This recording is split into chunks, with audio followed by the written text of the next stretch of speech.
আল্লামা সাঈদীর ফাঁসির অর্ডার হয়েছিল, শতাধিক মুসলমান রাজপথে জীবন দিয়েছে আলেমদের জন্য। আল্লাহু আকবার। জিহাদ করে বাঁচতে চাই। আল্লাহু আকবার। ইসলাম নিয়ে যেই কথা বলুক না কেন, আমাকে গালি দিই, আমার মুর্শিদুর রহমান ভাইকে গালি দিই, আমার জাফর ভাইকে গালি দিই, আমার বাপকে গালি দিই, সহ্য হবে।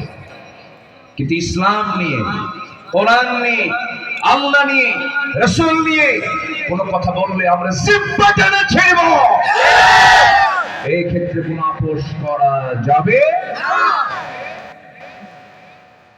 শুধু বিচার পছন্দ হয়নি, এক মুনাফিক এসে বলল, আপনি আমাকে যে রায়টা দিলেন এটা আমার পছন্দ হয়নি। চলে গেছে ওমরে ফারুকের কাছে, গিয়ে বলছে, ভাই ওমর, তুমি একটু সানি বিচার করে দাও। কে প্রথম বিচার করলো? কে রাসূল। পছন্দ হয়নি, তাই ভিতরে চলে গেছে। ভিতরে গিয়ে নাঙ্গা তরবারি এনে বাইরে এসে গর্দান উড়াইয়া দিয়ে বললেন, এটাই তোর বিচার। কিছু কিছু জায়গায় কোনো কথাই শোনা জায়েজ নাই, কিছু কিছু ক্ষেত্রে কোনো কথা বলার সুযোগ দেওয়া যাবে না।